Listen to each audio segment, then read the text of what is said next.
Meus irmãos, receba a paz do Senhor Jesus. Eu sou o pastor Edmundo Evangelista, pela graça de Deus, pastor da Igreja Assembleia de Deus, Ministério de São Bernardo do Campo, aqui na cidade de Souza, no sertão da Paraíba. Nesta noite, estamos começando uma série de vídeos de discipulado, um assunto de máxima importância para a igreja, porque é a ordenança do Senhor Jesus. Neste momento, eu quero orar a Deus, pedir ao Senhor Deus a sua bênção, que o que aqui for ministrado venha mudar a sua vida para a glória de Deus. Oremos. Bendito Deus, nosso amantíssimo Pai, neste momento, eterno Deus, nós oramos ao Senhor, gratos a Ti por esta oportunidade, o Senhor nos dá de ministrar a Tua palavra. Ó Deus, que ela venha encontrar corações famintos, corações sedentos, corações que tenham realmente desejo pela verdade. Deus, Tua palavra é Espírito e vida, Pai, que ela venha penetrar em corações e dar vida e vida com abundância em Cristo Jesus, para a glória de Deus, no nome de Jesus. Amém? Graças a Deus. Quero tomar por base, nesta noite, um texto que está em Mateus, capítulo 28, versículo de número 18 ao 20, que disse Jesus: Chegando-se Jesus, falou-lhes, dizendo: É-me dado todo o poder nos céus e na terra. Portanto, ide e ensinai todas as nações, batizando-as em nome do Pai, do Filho e do Espírito Santo, ensinando-as a guardar todas as coisas que eu vos tenho mandado. E eis que estou convosco todos os dias, até a consumação dos séculos. Amém. Meus irmãos, pela bondade de Deus, nós realizamos discipulado desde o ano 2000. Ou seja, está com 20 anos que nós discipulamos pela bondade de Deus. Hoje já tem obreiros em nosso campo, nosso ministério, que nós discipulamos, tem pastor de igreja, para a glória de Deus. É um trabalho prazeroso, trabalho de evangelização, trabalho de integração do novo convertido e o trabalho de discipulado.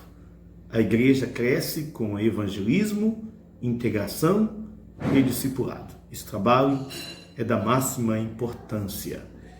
E nós estamos começando hoje uma série de ministrações, de vídeos de discipulado, para justamente ajudar você, novo convertido, até você que ainda não decidiu entregar sua vida a Jesus, mas está ouvindo a palavra.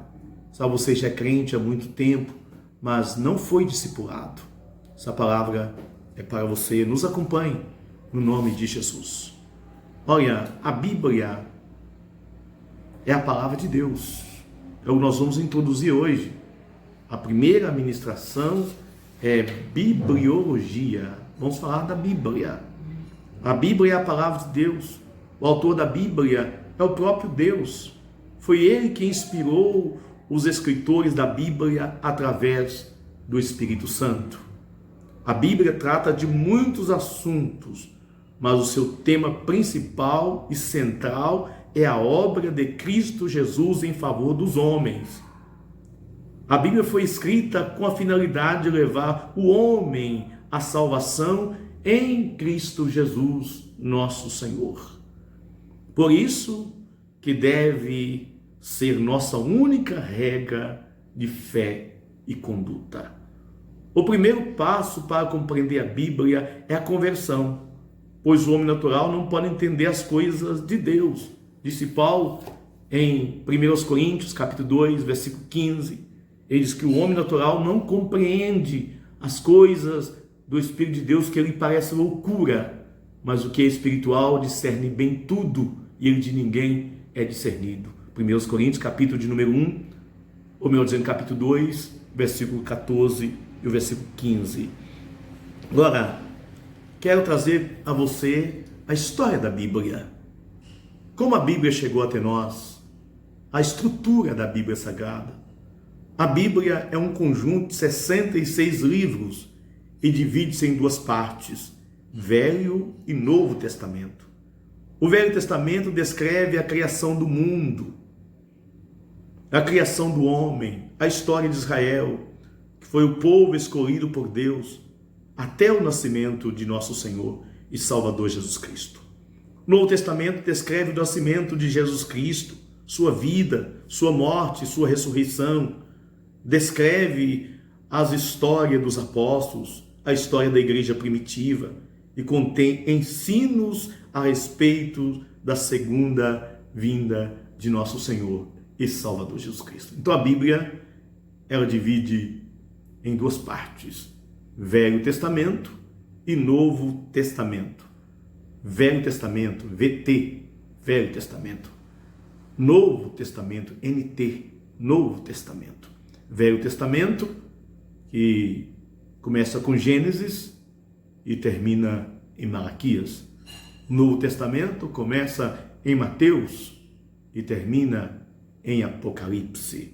O Velho Testamento foi escrito pela primeira vez na língua dos judeus, o hebraico. Já o Novo Testamento foi escrito em grego, que era a língua que dominava na época. A primeira tradução da Bíblia para a língua portuguesa foi feita por João Ferreira de Almeida em 1681 na Holanda.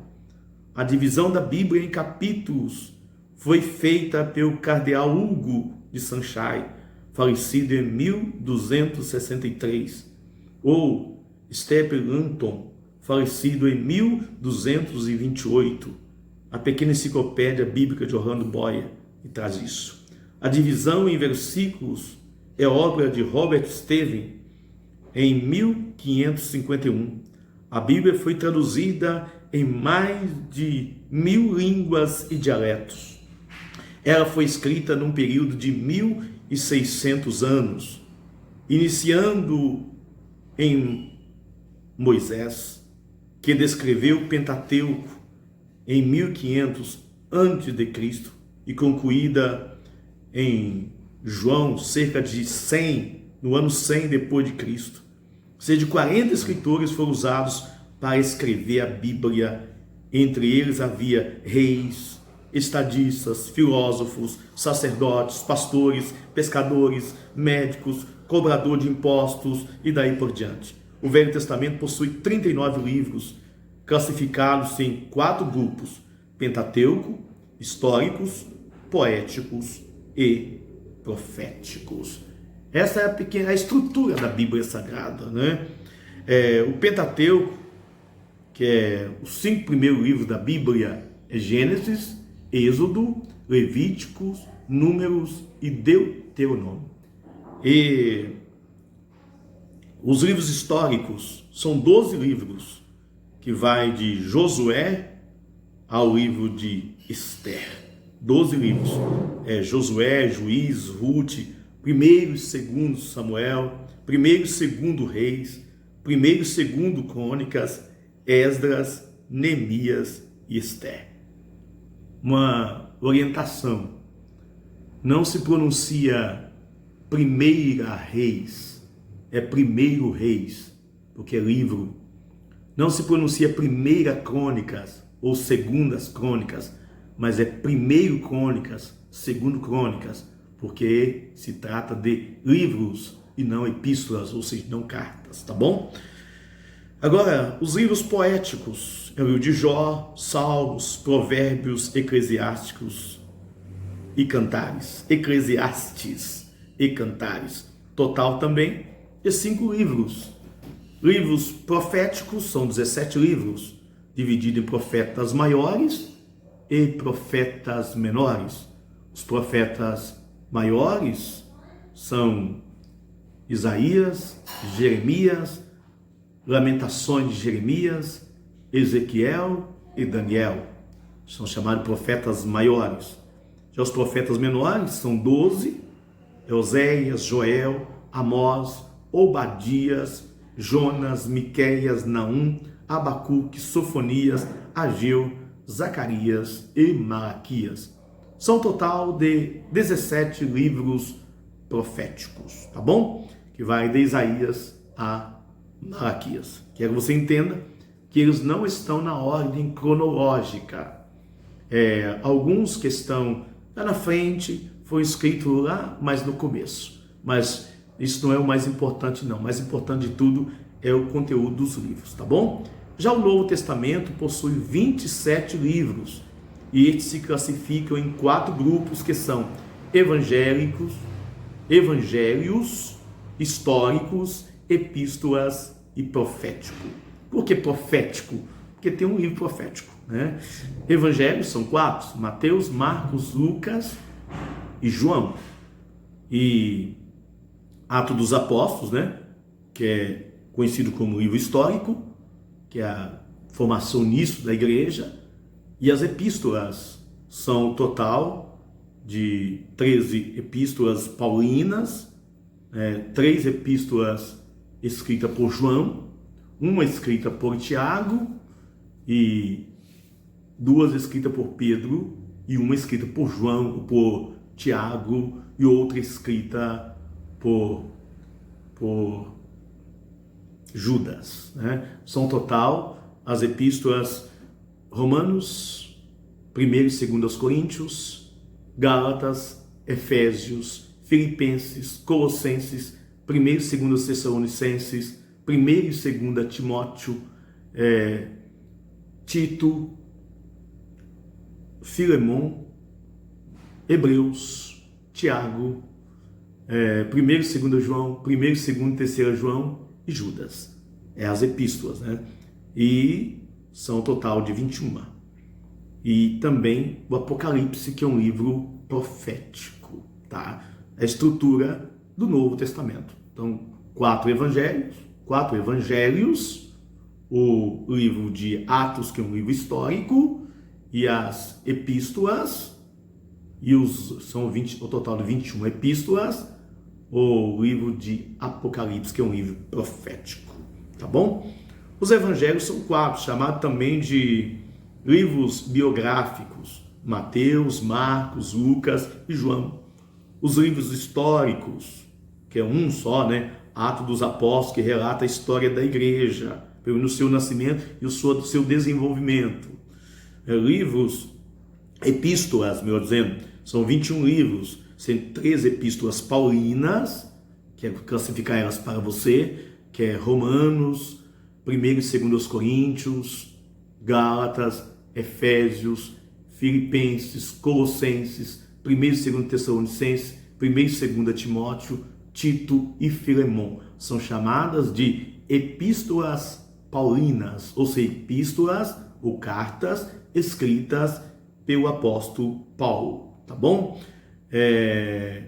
9 epístolas foram escritas para a igreja, para igrejas, que é a epístola aos Romanos, 1ª e 2 epístola aos Coríntios, Gálatas, Efésios, Filipenses. Agora, existem também as epístolas pastorais, né? São 4 ao total delas, né? Que é 1º e 2 Timóteo, Tito e Filemon. Foi escrito a pessoas, epístolas escritas a pessoas, né? 2 foram direcionadas a Timóteo, que é um discípulo do Senhor Jesus, pastor da igreja de Éfeso, e outro foi dirigido a Tito, que é a epístola, a carta de Tito, e a carta a Filemon, que tinha uma igreja na sua casa. E o livro de Apocalipse, né? O último livro da Bíblia Sagrada, foi escrito lá no ano 100, mais ou menos, depois de Cristo, pelo apóstolo João, que na verdade, segundo a história da igreja, era o último dos apóstolos que ainda estava vivo. Todos os demais já tinham sido mortos. Alguns morreram de morte natural, poucos, e quase todos foram mortos decapitados. Agora, é prova da inspiração divina da Bíblia Sagrada.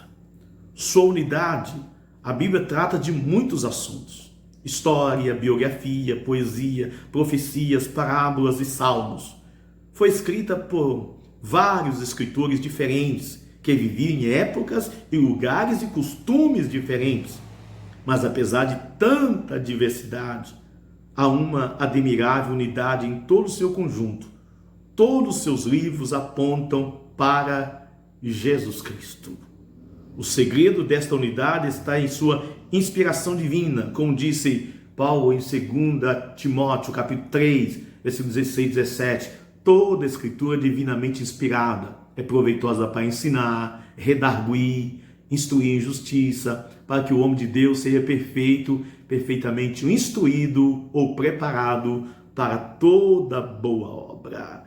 O primeiro, o cumprimento das profecias. Isso é muito importante para uma pessoa iniciante na leitura, no estudo das Escrituras Sagradas. É importante conhecer as profecias e os seus cumprimentos. Isso aumenta a nossa fé. Ver o que Deus falou se cumpre na sua íntegra.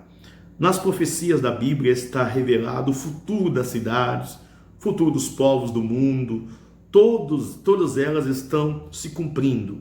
As profecias a respeito de Jesus se cumpriram até nos mínimos detalhes. Se você olhar o livro de Salmos, pois o Salmo de número 22, o salmista Davi descreve com tanta precisão o sofrimento de Jesus. Isaías, capítulo de número 53, no livro de Miqueias, capítulo 5, versículo 2, estava profetizado que ele nasceria na cidade de Belém, de Judá.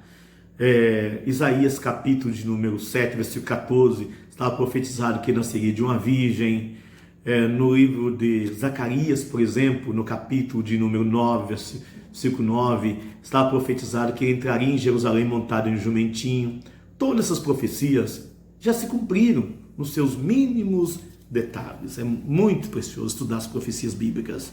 Em nossos dias, nós vemos diariamente o cumprimento de muitas predições bíblicas. Agora, a sua harmonia com a ciência. A Bíblia não contraria a ciência, pois o Deus da natureza é o mesmo da revelação. Existe perfeita harmonia entre as obras criadas por Deus e os seus ensinos. A Bíblia afirma que houve um dilúvio e a ciência já consegue provar este fato. Inclusive a arqueologia.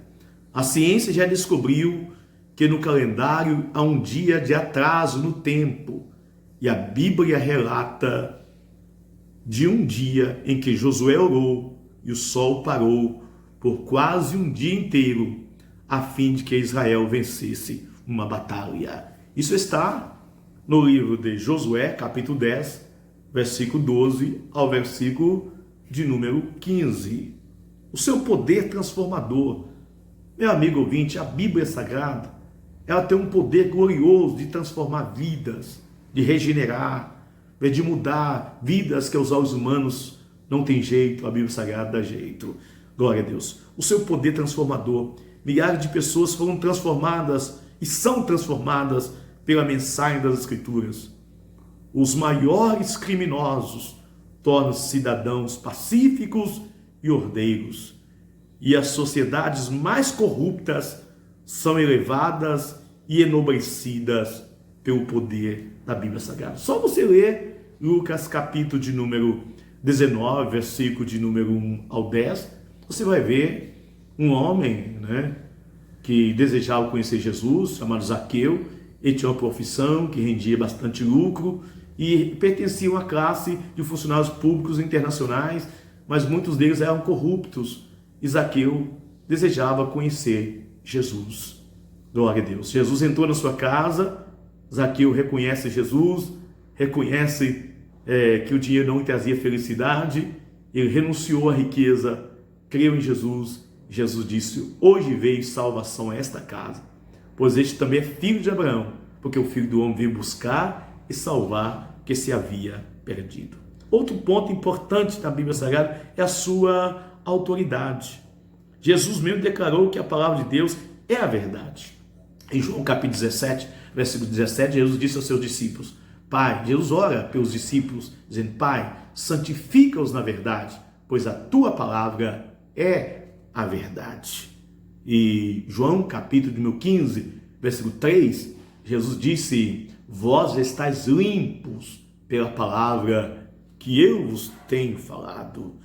Ele declarou que é um erro não conhecer as Escrituras. Jesus disse no Evangelho de Mateus, capítulo de número 22, versículo 29, errais por não conhecer as Escrituras e nem o poder de Deus. e que a Escritura não pode ser anulada. Disse Jesus em João capítulo 10, versículo 35. Então a Escritura Sagrada, ela se cumpre.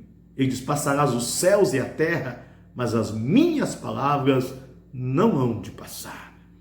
O Espírito Santo, ele dá testemunho pelas Escrituras Sagradas.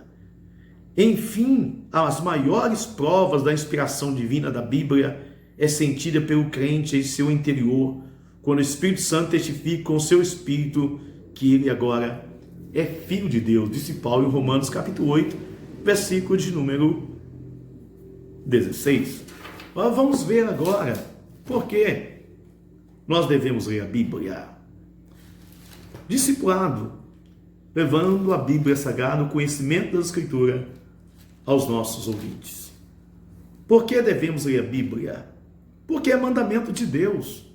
No livro de Josué, capítulo de número 1, versículo 8 e o versículo 9, olha o que disse o Senhor Deus a este homem de Deus. Ele disse: não se aparte da tua boca o livro desta lei, antes medita nele dia e noite, para que tenhas cuidado de fazer conforme tudo quanto nele está escrito, porque então farás prosperar o teu caminho, e então prudentemente te conduzirás. Não te mandei eu? Esforça-te, tem de bom ânimo, não pasme, nem te espante, porque o Senhor teu Deus é contigo por onde quer que andares. Então o Senhor Deus, ele anima Josué, dizendo: não se aparte da tua boca o livro desta lei, porque então fará prosperar o teu caminho e prudentemente conduzirá. Está dizendo o quê? Que a meditação na Bíblia faz o homem ser prudente e leva ele a ser bem-sucedido. Segundo lugar, por que devemos ler a Bíblia? Porque é alimento para a nossa alma. Pedro disse em 1 Pedro, capítulo de número 1, no versículo de número 2, versículo 1 e 2, ele diz: ande deixando toda malícia, toda inveja, todo fingimento, e desejai ardentemente, como meninos novamente nascidos, o puro leite racional, não falsificado. Glória a Deus. Então, desejar. Uma coisa é deixar uma coisa para fazer outra. E devemos deixar o quê? Deixando toda malícia, todo engano, todo fingimento, toda inveja, todas as murmurações, desejar afetuosamente, ardentemente, como meninos novamente nascidos, o puro leite racional, não falsificado, para que por ele vá descrescendo. Por isso que, meus irmãos, devemos tomar muito cuidado com a palavra falsificada. Há falsificadores da palavra. Devemos ficar só com a Bíblia. Como dizia o reformador Martinho Lutero: só a Bíblia, só a graça, só a fé é suficiente para a nossa salvação. Devemos ler a Bíblia porque a sua leitura nos santifica. Como disse Jesus em João capítulo 17, versículo 17: Pai, santifica-os na verdade, pois a tua palavra é a verdade. Em quarto lugar, devemos ler a Bíblia porque ela nos orienta. Salmos de número 119, versículo 105, o salmista diz: lâmpada para os meus pés é a tua palavra e luz para o meu caminho. Então, a palavra de Deus, ela é lâmpada, ela é luz. Glórias e honras ao Senhor Jesus. Em quinto lugar, devemos lermos a Bíblia porque ela é nossa fonte de fé. Na Epístola aos Romanos, capítulo 10, versículo 17, disse Paulo: de sorte que a fé vem pelo ouvir e ouvir pela palavra de Deus. Então a fé salvadora, ela não é herdada dos seus pais, ela não é fruto da religiosidade. Não, ela é gerada pela instrumentalidade da palavra. A partir do momento que as pessoas passam a ouvir a palavra, o Espírito Santo atua na palavra, gerando fé. E essa fé, uma fé que conduz o pecador ao arrependimento e à conversão a Deus, a pessoa bendita de nosso Senhor e Salvador Jesus Cristo. Aqui, há muitos tipos de fé. Existe a fé religiosa, existe a fé cultural, a fé do blá blá, que está de boca para fora, do dia a dia do povo. E existe a fé morta, Tiago disse que a fé sem obra é morta. Agora existe a fé salvadora, que é esta fé que está em Romanos 10:17. De sorte que a fé vem pelo ouvir e ouvir pela palavra de Deus. Quantas pessoas, amigos, que eram incrédulos, até zombadores, eram até críticos, opositores, mas passaram a ouvir a palavra e a palavra gerou fé, fé salvadora em seus corações. Hoje não negam mais a Jesus e nem aceita mais que seu nome seja ridicularizado, porque agora crê piamente que Jesus é o Cristo, Filho de Deus. Glórias e honras a Jesus. Em sexto lugar, devemos ler a Bíblia porque é nossa arma. Efésios capítulo 6, versículo 10, que nos manda revestir toda a armadura de Deus.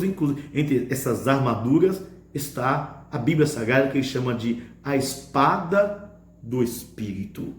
E devemos ler a Bíblia em sétimo lugar, porque ela nos guarda do pecado. Está escrito no Salmo 119, versículo de número 9. O salmista disse: como purificará o jovem o seu caminho, observando segundo a tua palavra.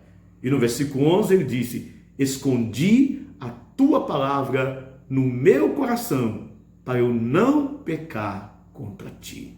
Glória a Jesus. Então a Bíblia Sagrada deve ser lida. Repetindo para você, devemos ler a Bíblia porque é mandamento de Deus. Devemos ler a Bíblia porque ela alimenta a nossa alma. Devemos ler a Bíblia porque ela nos santifica. Devemos ler a Bíblia porque ela nos orienta. Devemos ler a Bíblia porque é uma fonte de fé. Devemos ler a Bíblia porque ela é a nossa arma. Devemos ler a Bíblia porque ela nos guarda do pecado. Glórias ao Senhor Jesus. Agora aqui uma orientação prática para você. Como devemos ler a Bíblia? Glória a Jesus.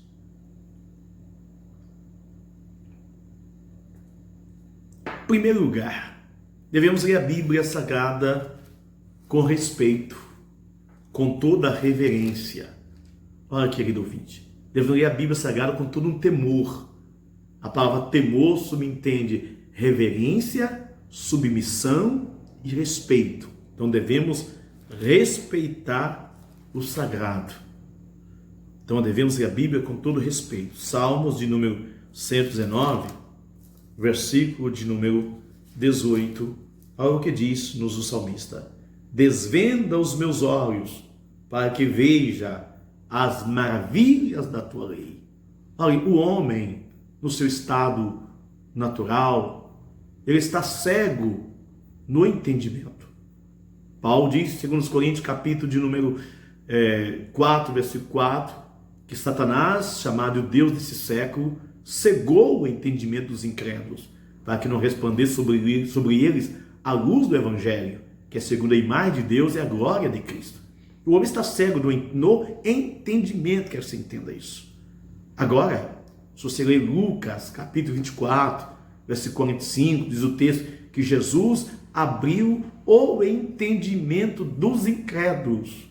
Jesus abriu o entendimento dos discípulos, meu dizendo, para eles compreender as Escrituras. Jesus abriu o entendimento para os discípulos compreender a Bíblia Sagrada. Olha, se não houver esta obra divina em nós, você pode ler a Bíblia de Gênesis a Apocalipse várias vezes, você não vai entender nada, porque você está cego no entendimento. Mas quando há essa ação divina em nós, abrindo os olhos do nosso entendimento, nós lemos a Bíblia e compreendemos pela ajuda do Espírito Santo.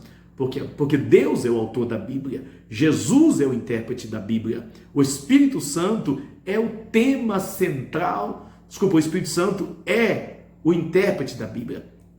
Deus é o autor, Jesus é o tema central, o Espírito Santo é o intérprete da Bíblia. Ele nos ajuda a entender a Bíblia. A Bíblia é o único livro que se estuda com o autor presente. Deus é o autor, Jesus é o tema central, o Espírito Santo é o intérprete. Portanto, quando nós lemos a Bíblia Sagrada com reverência, com respeito, glória a Jesus, então nós estamos dando o primeiro passo importante para que Deus esteja presente conosco na sua bendita leitura. Antes de lermos a Bíblia, devemos orar, pedindo orientação divina, pois o mesmo Espírito que inspirou homens para escrevê-la é que ilumina os seus leitores a compreender o que está escrito. Jesus prometeu que o Espírito Santo os guiaria em toda a verdade. E disse mais, o Espírito Santo vos fará lembrar de tudo quanto vos tenho dito. Querido amigo, como você vai lembrar de algo que você não conhece? Como você vai lembrar de algo que você não leu, você não ouviu? Por isso que é importante a leitura, por isso que é importante estudar, por isso que é importante ouvir. Glórias ao nome de Jesus. Segundo lugar, devemos ler a Bíblia com atitude de submissão. Guarda isso. Nunca vá para a Bíblia com a sua opinião formada, sua opinião já preconcebida. Vá para a Bíblia Sagrada desarmado dos seus conceitos, desarmado do seu achismo. Vá para a Bíblia para conhecer. Submissão a Deus e humildade é a atitude certa para ler as Escrituras Sagradas. Devemos examiná-la cuidadosamente e com o propósito de obedecê-la. Então entenda bem, vá para a Bíblia com propósito. Leia a Bíblia não somente por ler, para matar o tempo. Não, leia a Bíblia com alvo estabelecido. Qual deve ser o seu alvo? De conhecer a Escritura Sagrada, ter mais intimidade com Deus pela Bíblia. Glórias ao nome do Senhor. Tiago, capítulo 1, versículo 22, ele fala sobre isso. Vou ler um texto para você. Tiago 1, verso de número 22, que diz: E sede cumpridores da palavra, e não somente ouvintes, enganando-vos com falsos discursos. Não somente sermos ouvintes da Bíblia, mas sermos cumpridores, sermos praticantes da santíssima e gloriosa palavra de Deus. Deus se agrada quando nós ouvimos e praticamos. Jesus disse isso aqui, em Mateus, capítulo de número 7, e versículo de número 24, se não me falha a memória, sobre a praticidade da palavra de Deus, que é tão importante praticar. Mateus 7, 24. Todo aquele, pois, que escuta estas minhas palavras e as pratica, assemelhá-lo-ei ao homem prudente, que edificou a sua casa sobre a rocha. Desceram chuva, correram rios, assopraram ventos, combateu aquela casa e não caiu, porque estava edificada sobre a rocha. Isso, querido ouvinte, é tão importante. Quando você lê a Bíblia, você ouve a Bíblia com o propósito de obedecê-la, você está edificando a sua casa sobre a rocha. Vem o vento, vem a chuva, vem a enchente, combate a sua vida, mas você não cai. Olha, o crente que pratica a palavra de Deus, vem tribulações, vem lutas, vem aflições, vem problemas, vem desempregos, talvez vem enfermidades, vem crises existenciais, mas você está firmado na palavra de Deus, você está firmado na rocha. Eu quero dizer para você, se você está na rocha, que é a palavra, você não cai. Você é mais do que vencedor em Cristo Jesus, nosso Senhor. Em terceiro lugar, como devemos ler a Bíblia? Devemos lê-la com confiança. Lemos a Bíblia com confiança, que está no livro de Hebreus, capítulo de número 6, versículo de número 11. Olha o que diz o precioso texto, tão importante. Hebreus, capítulo 6, versículo de número 11. Ora, sem fé é impossível agradá-lo, porque é necessário que aquele que se aproxima de Deus creia que Ele existe, que é galardoador dos que o buscam. Então, a importância da fé. Glória a Jesus, na leitura da Bíblia. Quando você lê a Bíblia Sagrada com fé, automaticamente você crê que o que nela está é a verdade. O que está nela pode te salvar. O que está escrito é a verdade. Então é importante lermos a Bíblia confiando. Em quarto lugar, tomando posse de suas promessas. Jeremias capítulo número 1, versículo de número 12. Tão importante ler a Bíblia Sagrada, tomando posse das promessas de Deus que estão esboçadas nela para nós. Jeremias 1, verso 12, que diz-nos a palavra do Senhor. E disse-me o Senhor: viste bem, porque eu velo sobre a minha palavra para a cumprir. Deus não mente, tudo está escrito, é a verdade. Senhor disse: eu velo sobre a minha palavra para cumprir. Em quinto lugar, leia a Bíblia com cuidado. A Bíblia diz no livro de Atos, capítulo de número 17, versículo 11. Quando Paulo chegou na cidade de Bereia, ele diz que os bereanos foram mais nobres do que os de Tessalônica, porque eles iam para a Escritura conferir que o que Paulo pregava estava de acordo com as Escrituras. Olha, amigo, nós vivemos dias de tanto engano, tantas vozes que nós ouvimos hoje. Olha, é importante nós ir para a Escritura examinar se o que nós estamos lendo, se o que nós estamos ouvindo, meu dizendo, está de acordo com as Escrituras Sagradas. Pouco adiante, leia a Bíblia de maneira superficial, para acalmar a consciência. A Bíblia não deve ser apenas lida, mas estudada com cuidado e interesse, para descobrirmos as verdades a respeito de Deus. Devemos ler a Bíblia diariamente e sistematicamente. Ao estudar a Bíblia, devemos procurar um lugar calmo, a fim de poder meditar. E é bom ter na mão um caderno para anotar as conclusões do nosso estudo, que poderá ser uma promessa de Deus, um mandamento de Deus a cumprir, uma atitude a ser tomada, um pecado a ser confessado. É muito proveitoso ler a Bíblia todo ano, ler a Bíblia inteira, uma vez por ano. Por isso é preciso ler pelo menos 3 capítulos por dia. É importante você conhecer a Bíblia toda, não conhecer a Bíblia somente pela metade. É importante. Deus tem prazer em se revelar aos seus filhos quando estes buscam a sua palavra. E é dever de cada crente crescer na graça e no conhecimento, como disse Pedro em 2 Pedro 3,18. Antes crescer na graça e no conhecimento de nosso Senhor e Salvador Jesus Cristo. Quero terminar com um texto para mim, para você, no livro do profeta Oséias, capítulo 6, versículo 3 e o versículo número 4, que diz a palavra de Deus. Oséias 6, 3 e 4. Conheçamos e prossigamos em conhecer o Senhor. Como a alva será a sua saída, e ele a nós virá como a chuva seródia que rega a terra. Que te farei, ó Efraim? Que te farei, ó Judá? Que a vossa beneficência é como a nuvem da manhã, como o orvalho da madrugada, que cedo passa. Nós não podemos ser como Efraim, que amava a Deus com amor superficial. Deus fala que o amor de Efraim para com Deus é como a nuvem da manhã, como o orvalho da madrugada, passageiro, que não tinha fundamento.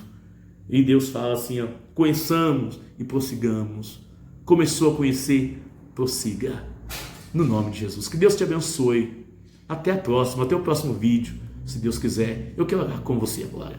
Poderoso Deus, neste momento, meu Pai, eu oro a Ti, Deus, por todos os Teus filhos, Pai, se estarão tomando posse da Tua palavra. Venha, Deus, abençoá-los, que o Teu Espírito Santo esteja iluminá-los, Pai Santo, que eles venham crescer no conhecimento da verdade. Pai Santo, ter uma vida fundamentada, bem pautada, uma vida iluminada, esclarecida, Pai Santo, para servir o Senhor em novidade de vida, para a glória do Senhor, assim pedimos, no nome do Teu Filho Jesus, nós te agradecemos. Amém? Deus abençoe no nome de Jesus.